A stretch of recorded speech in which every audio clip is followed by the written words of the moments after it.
You're listening to the Archaeology Podcast Network. Hello out there in Archaeology Podcast land. This is Dr. Alan Garfinkel. I'm the president and founder of the California Rock Art Foundation. And what we do is we identify, evaluate, manage, and conserve rock art both in Alta California and in Baja California. We conduct field trips, we have trainings, exercise, we do research, and in every way possible, we try to preserve, protect, and coordinate treasures of Alta and Baja California rock art, of which there are many and diverse.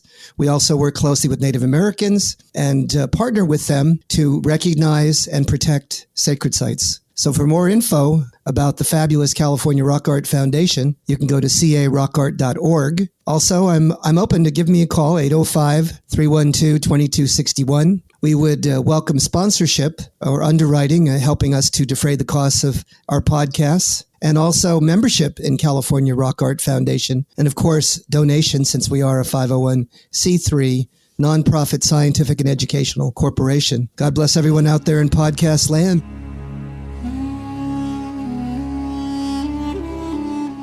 You're listening to the Rock Art Podcast. Join us every week for fascinating tales of rock art, adventure, and archaeology. Find our contact info in the show notes and send us your suggestions.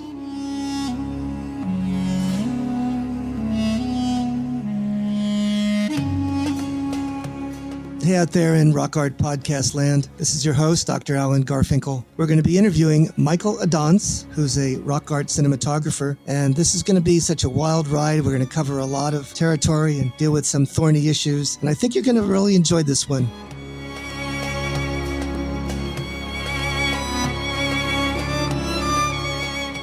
Howdy out there in Archaeology Podcast land. This is your host, Dr. Alan Garfinkel, president and founder of the California Rock Art Foundation. And it's one of our regularly scheduled and wonderful rock art podcasts, episode 95. And for this one, be a little bit different. We have a gentleman by the name of Michael Adonts. How was that, Michael? That was great. Better than nothing, right? We'll cut it out and post. You sound very Armenian. Very Armenian. I must tell you. We have to have some stuffed cabbage, Michael. We're going to be talking to Michael about rock art, cinematography, and all things rock art. He is a freelance researcher who's producing a bit of a cinematography, a program on rock art. And with that, I'll introduce you and maybe say a few words, Michael, to our audience. I guess you've heard this. You've listened to the Rock Art Podcast before. Yeah, I actually just did. Today in the morning when you reached out, I tried to listen to a few episodes. And we met at the Petroglyph Festival in Ridgecrest. Yes. And you buttonholed me and said, I need you to, I need some videography, some cinematography here. Can I shadow you? And I said, sure. And I think you went around with me for one of the Petroglyph Park tours, didn't you? Yes, I did. I went on the tour with a group. And how did that go? It was great. You did very well. I thought it was very informative. You gave me a B+? I would give you, a strong A-. A strong A. See, it's on the edge there. And then you asked me to sit down and do some sort of post-tour discussion. Did we have a chance to do that at all or no? I don't think we got a chance to do that. Well, we had just met that day, and I thought it would be nice to just get to know each other because you were mentioning the podcast even back then, and I was sort of saying I could help with that, and you could maybe help me a little bit with my research. So we just kind of talked. Give the audience some sort of a glimmer of why, in the wide, wide world of everything possible, you chose to do a rock art cinematography project. And what was your motivation and what were you thinking about and what caused you to really focus in on this subject? It's not something that's common. Yeah, it's definitely not too common. Well, what brought me to the subject originally is the topic of portable rock art, which is sort of like a niche. Portable rock art. I know there's a term called portable art, which is an actually, a scientific archaeological term. But there's kind of a fringe term called portable rock art, and it comes from very much from like the amateur field in archaeology, where basically people are all over the world, including the States, North America, claim to find rocks that they claim to be artifacts made by the natives of the area, ancient artifacts. And the thing about them is, you kind of really have to read into their interpretation of these quote unquote artifacts to see what they're seeing in it. So there are cases where you can kind of see faces or figures, which, in the movement, sort of say, is called like face stones. And then there are a lot of bird figure interpretations. So I got kind of into this, sort of a YouTube hole, you could say, about this topic. And I saw some research about it. Hey, Michael, I know a bit about portable rock art. I have a colleague who actually graduated with a PhD about the time I was entering UC Davis, and his name is David Hurst Thomas. Do you know him? I do not. He's the director of prehistory at the American Museum of Natural History in New York. And he's recently put together an article on the portable rock art of the entire Great Basin. He had me look at it and review that article before it appeared in American Antiquity. He's considered one of the most prestigious and scholarly archaeologists and has done very little in the way of work in rock art. And I was very, very surprised to read and see what he had to say about portable rock art. I think what got him very interested in it is he had excavated a cave in the Great Basin, a dry cave.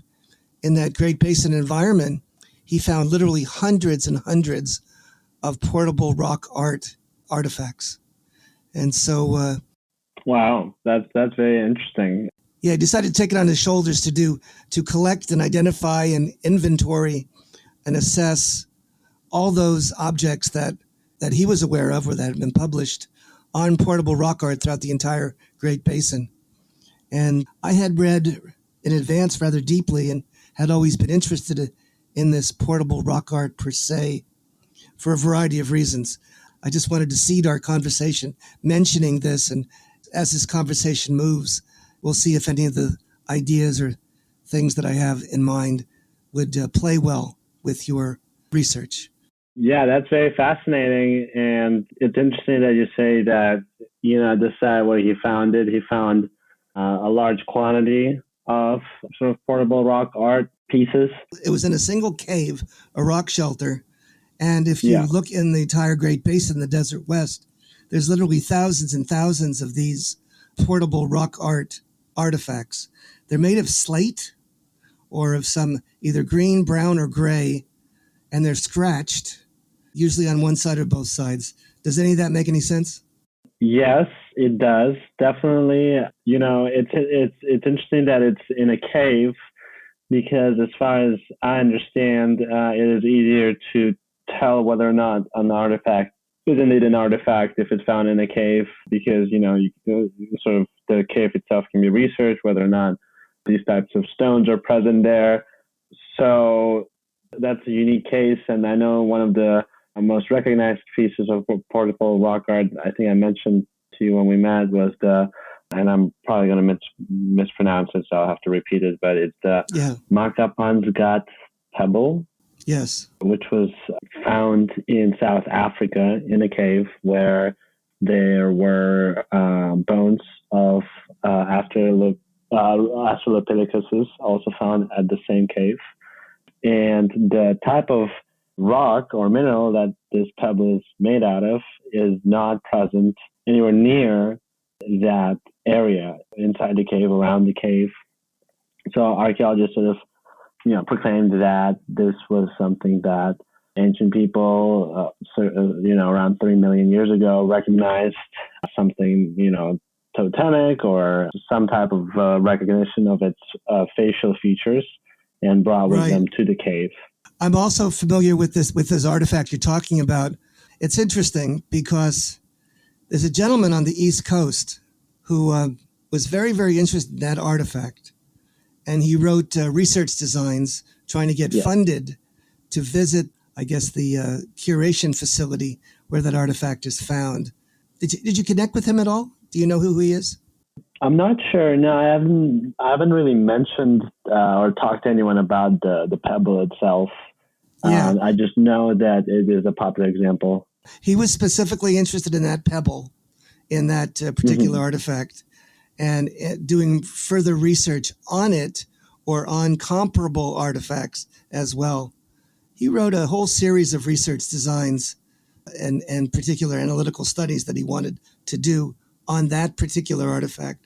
But his project, unfortunately, was never deemed successful nor funded by National Geographic. But I think he was introduced to me from the gentleman who does the that journal called Rock Art Research. You had mentioned him. His name is Bednarik, Robert Bednarik. And Robert is one of the most, I think, influential and prestigious rock art researchers in the world. So I attended one of the conferences that the International Organization for Rock Art and rock art research itself out of Australia had in New Mexico. And that's how I met a number of these researchers from all over the world. That was quite an amazing experience. So, Michael, I don't mean to monopolize the time, but please go on. I'm intrigued. No, of course, that does sound very interesting. I'm sure, so many researchers have such unique expertise in the field. So, I'm sure you can learn a lot. But was the person by any chance that you were mentioning about the pebble named Raymond A. Dart? Because no, he wrote this article that I read, but it's from 1974 from the South African Journal of Science. That's the most detailed article that I read about the pebble itself. Interesting. Yeah. No, he's another individual. He is a professor on the East Coast, and I'll research him and get you his name. But he's been mostly interested in cognitive neuroscience, and he's commented on various articles that appeared in the IFRAU, the International Federation of Rock Art Organizations. That is and their journal is called Rock Art Research. And that's the one that I've mentioned this to you on our independent telephone conversation, that I had been published 3 different times in various articles that I had written, because that is the most widely read and the most, I think, one of the more difficult journals to have your research appear. It's now published both in color. It's in color now, and they do a fantastic job. It only appears twice a year. So the researcher you mentioned, Robert G. Bednarik, I'm sure he would be familiar with all these topics that we're discussing. And, it took me about 10 minutes of being on Google and researching rock art to, come by his name and sort of see his extensive publication record. And I bought one of his books and read it, called Myths About Rock Art. He definitely does not stand by a lot of the mainstream theories in archaeology. I know he is very into the domestication theory of sort of human evolution. Yes, yeah. He's not a big fan of the Africa First theory. And in terms of the rock art, the Myths About Rock Art book, taught me a lot, just in terms of how, open-ended the research can be, some of the problems in the field, some of the experiments that proved how an outsider of a certain culture can hardly sometimes interpret rock art pieces. Definitely. I think we should cut it off about there, because I think we'll have a lot to say. We've not really tackled some of the questions that you and I began to discuss on the phone, but I think this might be a wonderful venue to do that. See you on the flip-flop, gang. More to come.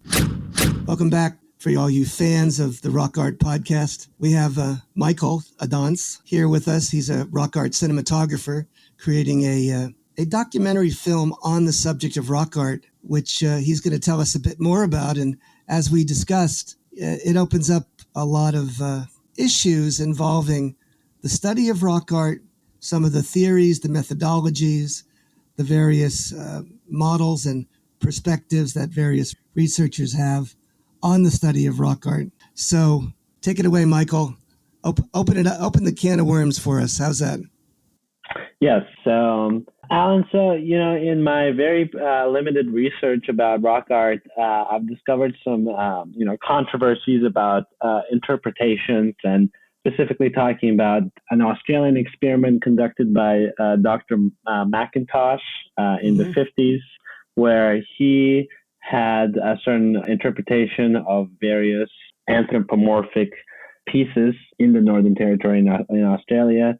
Later on, he was able to find a member of that culture, an indigenous member of the culture that was highly initiated in their tradition and actually knew exactly what the pieces that McIntosh had been studying for somewhat of around a decade, I think, meant.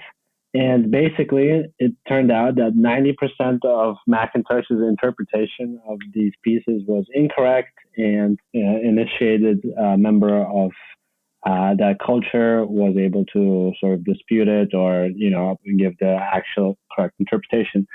So, I bring this up to kind of begin the discussion with you about some of the issues that can arise when an outsider of a culture is interpreting rock art, and whether or not we're even able to do that. If we're not an insider and have been sort of raised by the ways of a certain culture, can we even understand what the art represents? Yeah, I think you're right on the money. And I think that Bednarik's cautious note, his caveats, are valid. And it's unfortunate that Robert has taken such an extreme stance, very extreme. There's different perspectives on rock art. And one of those that I find the most grievous or difficult to deal with are some of my colleagues who are very well known in the field of rock art and have published some of the key articles about rock art, and even those in my own research area. And when they talked to me about it, they said, well, Alan, it's only rock art. You can say whatever you want to say about it. And that's definitely an incorrect assessment. I believe that the key to rock art understanding is to get as close to you can as an insider's view. You need to dig deep in the ethnography, in the anthropology, and also the indigenous perspective on rock art, and on I would call it the theology, the religious perspective, the cosmological nexus, and also understand some of the neurophysiological elements of all this, the cognitive neuroscience, and also the embedded understanding of symbols. It's called semiotics. We've had people on here talking about semiotics as well. And using all the different threads and data sets that we can simultaneously, we're certainly never going to get to a how would you put it, an incontrovertible, ultimately factual reading of rock art. But that being said, we can get to a level where we ask informed questions, we gather data, and we get some sort of a superficial, if not sometimes rather deep understanding of the meanings, the intent, the stories, and all the various elements, the cosmological elements, the sort of package of compound meanings that are embedded in just a single panel or even a single element of rock art. And I would argue that sometimes we're lucky, and sometimes we can talk to Native people where they tell us what various elements of a rock art panel mean to them. And when we get to that level, that's sort of it's called emic understanding of the images and symbolism and the packages of understanding, the compound metaphors that are embedded in these panels. You wouldn't think that looking at a panel of rock art would be so difficult to understand, but it is. It takes decades and decades of study, and then drilling down into the ethnographic record, and also drilling down to knowing everything you possibly can about the various facets of what we're studying. It takes understanding of theology, of neuroscience, neurophysiology. It takes an understanding of the animal behavior, the habits and habitats of the animals being represented. It has to do with language and linguistic prehistory and comparative linguistics. I could go on and on and on, but the number of layers of meaning and information that one needs to do a good job of deconstructing rock art is rather overwhelming to most people. So most people most scholars and most academicians would never attempt it, but occasionally we do. And when we do, sometimes little bits of treasure there, and we get a glimmer of the actual meaning of what those images meant to those people that lived hundreds and sometimes thousands of years ago. So that's what I think on that one. And I guess Robert Bednarik, even though he takes a very extreme view, an alternative platform, explanatory platform of looking at rock art, there must be a hint in him of some of the alternative ways of thinking about rock art, because he's published 3 of my articles. And they certainly have a good dose of this symbolic metaphor and an ethnographic understanding of what these images mean. So how does that hit you, Michael? That hits me very well. Definitely, I think he, as a person who studied rock art for his, for the majority of his professional career, I'm sure Bednarik is still very interested and believes in researching the topic. But I do see his point about basically that there's a lot of dead wood at the base of the subject and of the research that needs to be sort of burned off, and a lot of the interpretations and meanings maybe reconsidered. I like that. I like that. So the only caveat I have is don't throw out the baby with the bathwater. No, definitely don't do that. And one of the most cutting edge examples of good interpretation, right, is Carolyn Boyd's book on the white shaman, the Pecos tradition, and she does the deconstruction and the ethnographic work and the semiotics that I'm talking about all in one. And it actually won the award for the best new volume in the Society for American Archaeology back in, I believe it was 2020. So I think that rock art has, in some ways, hit its stride. Not that it has a long ways to go, but, and as you tell me, and as I know very well, we've come a little ways, but we have a very, very long ways to go. Yeah, I think it definitely fascinates people one way or the other. Like, the way I think about it is, of course, it's a very sensitive topic. It's something that needs to be very much respected, and the members of the cultures that are being studied, that are present today, the research approach needs to involve them and involve. Yes, absolutely. That's one of the, somehow, I'd say, one of the newest and cutting. Yes. And that's one of the other, theoretical battles we're having, is how to bring Native Americans into the fore and integrate them in our research. Absolutely. And we do that, but not very well. Go ahead.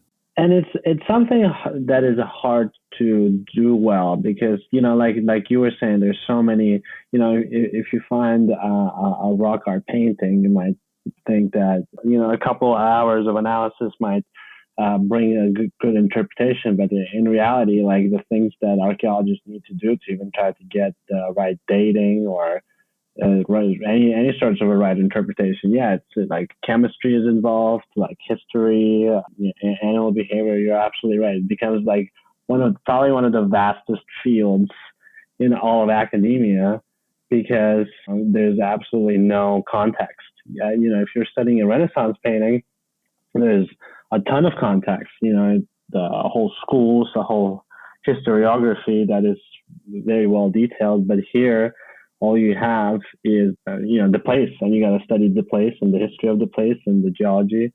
So it becomes very overwhelming, and I see how somebody who's into archaeology and never thought that they would ever have to study something like geology or animals or radiocarbon dating.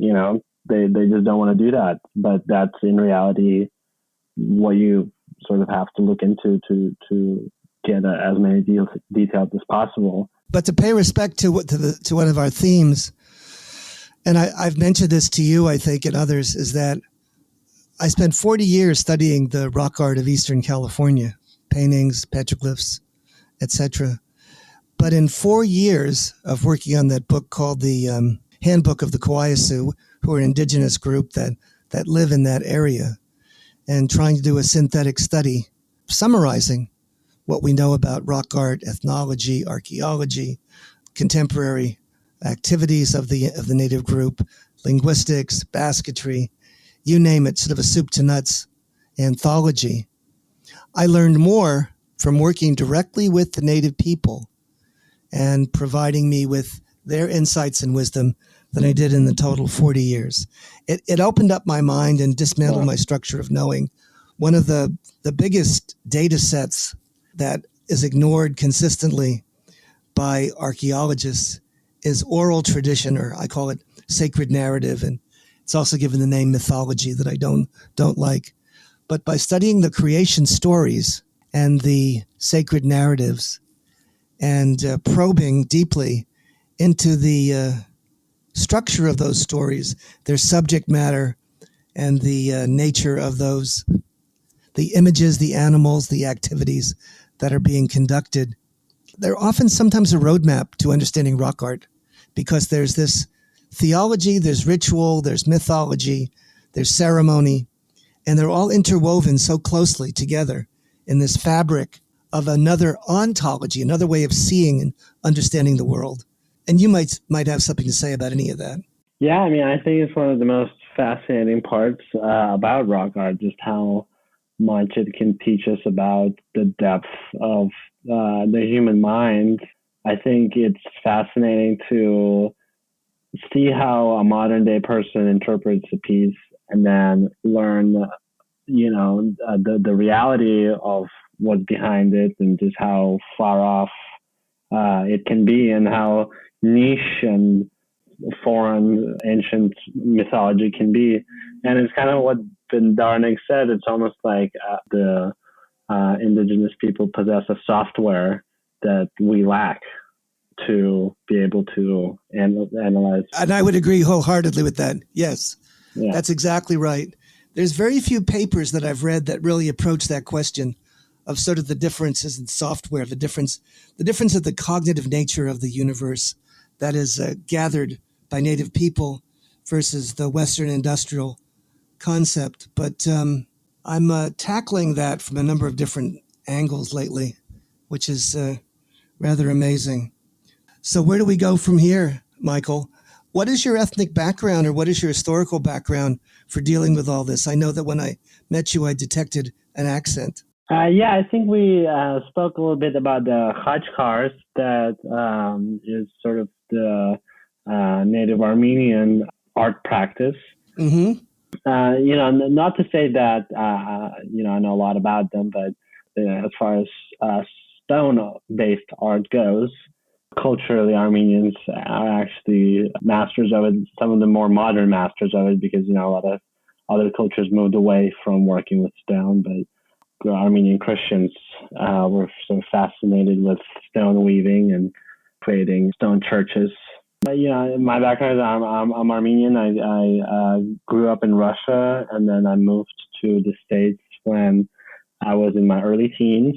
And, I've always been fascinated by cinema and film, but history is also very much interested me, and I just wanted to sort of combine the two. And I just felt that there was no real resource that captures just how open to interpretation our human past is. I see where you're going with this. I like it. No, I like it because I did a film with an Emmy and Oscar-winning cinematographer, and we worked 4 years on it. And I don't think you've seen it yet. It's called Talking Stone. One of the critiques was, you didn't answer the questions, Alan. Because my cinematographer editor who voices over the whole thing says, I'll end it like this: it began as an enigma or a mystery. It ends with a mystery. And we had a half a dozen different people try to explain it. Yeah, explain it, and maybe the push and pull is the mystery. That's the connection that people have with this data set. And with that, I'll take another break and see you on the flip-flop, gang. So we're back out there in Archaeology Podcast land. This is your host, Dr. Alan Garfinkel, on the Rock Art Podcast. We're at episode 95 with a remarkable cinematographer who hails from a lot of different regions, exotic to the United States. And he's taken it upon his responsibilities to do something with rock art in his cinematography artistic way. Michael, so we got into it there and pretty deeply, didn't we? We got into it, definitely. While we're on this subject of cinematography, I just wanted to bring up that it is hard to make rock art interesting on film, I would say. Surprisingly, shooting rocks can be a little bit difficult in terms of, fascinating your viewer. Paul Goldsmith said that it was the most difficult project he's ever had, doing this talking stone, because how do you make the rocks dance and sing? No, absolutely. And there's stuff you can try, like de-stretch, which kind of makes things a little more visible and colorful. But, and the other problem is what you brought up before the break, which is, you start with the mystery, you end with the mystery, which is just not sort of the film way, the Hollywood way of telling a story. You want to have answers. You want to have answers. You want conclusions. Yeah. And then to tell people, no, actually, we know what it is. It's this, and we just, told you all. But exactly, beginning, a middle, and an end. It's got to evolve, and it's got to have emotions and dance and sing and pull you in and give you a tug. So all of that has to be done. So Michael, in your adventure on developing this cinematic wonderkind in rock art, what has been your most interesting or exciting discovery so far? Well, we can circle back to the topic of portable rock art, just because I kind of want to bring people's attention to it. There's, a fringe movement basically happening online where amateur archaeologists find rocks in areas that they claim to be artifacts. And there are, thousands of videos about this on YouTube from different channels, different individuals from different regions. Many of them talk to each other, sort of share information, share posts. If you go on eBay and, type in portable rock art, you'll get like a bunch of stones that are being sold for like thousands of dollars that I don't think anyone's buying. But, it just became a sort of a weird thing that I discovered. There's a portable rock art museum. What? Come on. Which is really? Which is like a website. I don't know if it's a physical museum, but if you look it up, if you literally just go on Google and look up portable rock art museum, it'll take you there, and they have an enormous amount of research, photos, and they quote. And this is the website where I first learned about Robert G. Bendarnik, because they quote him a lot and list some of his articles. And it is a very sort of out there thing. I actually ended up, so when I first got into this and I first found my first YouTube channel about portable rock art, I didn't even know about anything about archaeology, basically. I just thought that this gentleman has been finding real artifacts that he's been sharing online for us to see, and that, given with some time, someone's going to discover these videos on YouTube and take up all his collection and put it in the museum or something like that. Like some of the pieces that he originally was posting were very much like I could recognize the face stones that he was talking about. Like I sort of was on board.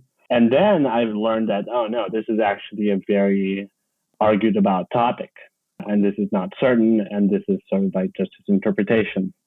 So I ended up visiting this gentleman. He lives in North Carolina, and he took me to the site where he's been finding his quote unquote artifacts and some of his home collection. And we talked a lot about it. And this is a person who's not an archaeologist by any sense of the word, but they're sort of successful in their own field. They definitely don't need like any type of like, exposure, or they're not really like looking for fame or something like that. So this just kind of like overtook their life though, so it just became like the biggest topic, and their whole house is full of rocks, and they make a lot of videos on YouTube and have sort of a growing community, and there are a lot of people like this online. So what is your assessment of the integrity, validity, utility of this particular adventure in rock art?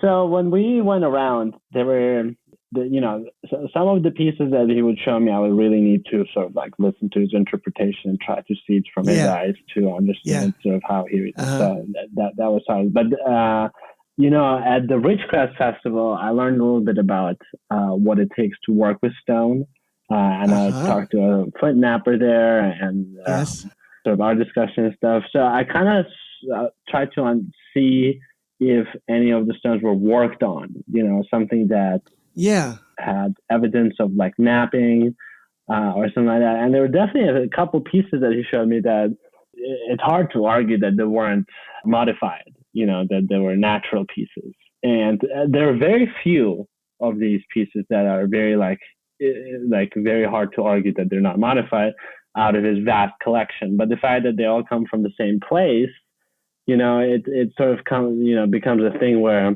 well, these pieces, I do see how these could be artifacts. So does that mean that the rest of the pieces, does that prove the integrity of their validity more, Give them validity and authenticity. Yeah. Well, Michael, you're teaching me something, because I never heard of anything about this before. I didn't know there was this huge camp of people that are passionately interested in portable rock art artifacts that look like various beings or pictures or animals or people or whatever. I did not know that. I think I've seen them once in a while. People may have sent me something and I've told them, no, that's really not anything. But there must be a camp of people that obviously believe there's some validity to this. There's a concept called pareidolia, and you know about that, right? Where people... Oh, yeah. They hate when you talk about stuff like this. I know. They're going to go nuts now. Yeah. That's when they start rolling their eyes and stop listening. Right, because immediately I know that if I look at the ground, I can pick up pictures of people and animals, and you stare at clouds and the sky and all the above. But it is far and few that we find actual artifacts, portable artifacts especially, that are fashioned into forms that are comparable to things we see in the natural world. The Chumash were famous for that, and they had artifacts made of soapstone where they replicated various sea creatures, be they fish or sea mammals. But even those were subject to some interesting political dynamics, where an individual got involved with it and decided to make some of those for himself and sell them as authentic. And he got away with it and made himself a pretty penny. So this was way down at the turn of the century, early 1900s, that all this went down. And I believe there's an article in the Journal of California and Great Basin Anthropology. Wasn't there an incident? Robert Heiser, yeah, exactly. Please. Fraud in archaeology, there are a couple of famous examples. And I think ultimately, the portable rock art movement suffers from various maladies. And the number one malady is the fact that, no one takes them serious. No one takes them seriously, and because no one takes them seriously, they don't take professional archaeologists seriously, which is an issue. And they will be the first ones to tell you how many issues professional archaeology possesses, but at the same time, they use all these arguments against it to just prove that they're the ones right, and that Right. their interpretations are correct, and that everyone should take them seriously and make them famous and give them money or something like that. Not to say that all of them are like that. There are a lot of more of like for mainstream, a lack of a better word, like or like more like hippie people, who are really into rocks and they really see things in them, and they just want to share, their love for it and their love for their quote unquote artifacts, and kind of bring people's attention to that. It's a very vast thing, and it's actually been present. I can send you an article, but the discussions about this have been going on in American archaeology since at least the 60s from my research. That's the earliest that I've been able to find mentions of portable rock art.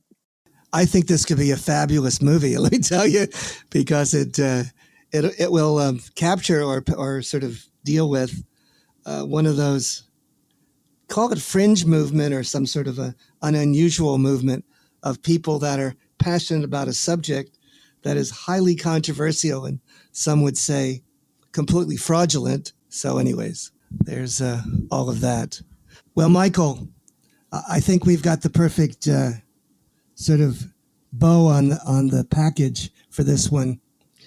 Part of what we're dealing with here is an alternative sense of reality. It's another cognitive sort of realm. Native people believe that rocks, water, plants, sky, everything is sentient and has agency. It's alive and has a knowledge and makes choices. And in fact, physicists are beginning to believe that there's quite a bit to that particular perspective. And I think that some of us have alternative ways of seeing the world, and they can get a glimpse of what those rocks may be telling us about who they are, and what they're intending to communicate. Does that make any sense to you? Yeah, definitely. And I think we even see that today. I mean, look how many people today are into crystals and oh yes, all sorts of stone conventions. Even forget the portable rock art topic.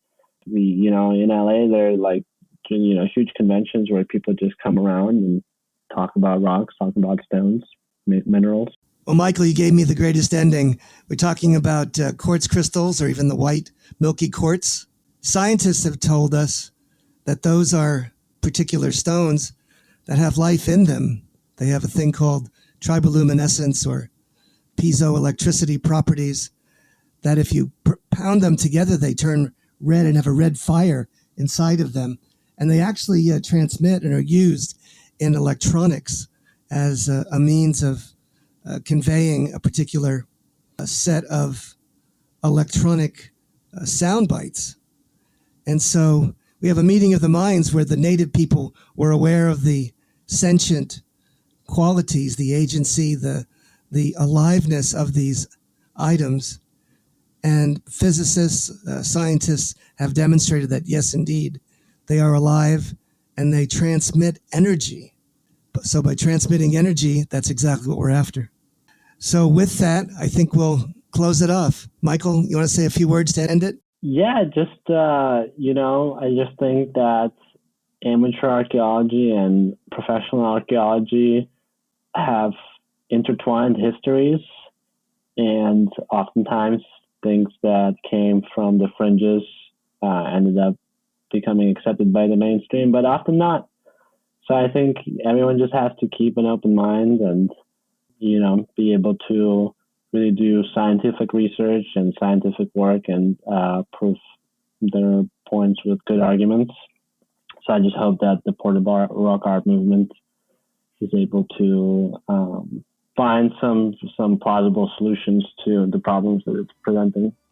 Michael, it's been a pleasure to have you on board. I didn't realize I was going to get into it this deeply or at this level of controversy and bring in so many different tangents. I think this has been one of the more interesting mosaics that we have woven into one of our podcasts. God bless you, Michael. Thank you for your participation. See you next week, gang.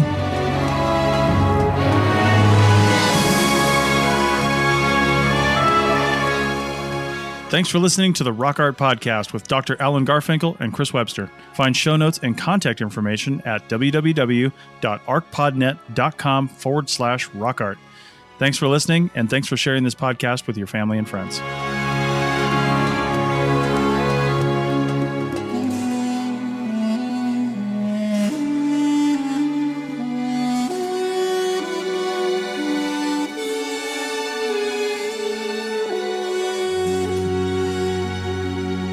This episode was produced by Chris Webster from his RV traveling the United States, Tristan Boyle in Scotland, DigTech LLC, Culturo Media, and the Archaeology Podcast Network, and was edited by Chris Webster. This has been a presentation of the Archaeology Podcast Network. Visit us on the web for show notes and other podcasts at www.archpodnet.com. Contact us at chris@archaeologypodcastnetwork.com. Chicken tacos should only be trusted to chicken professionals.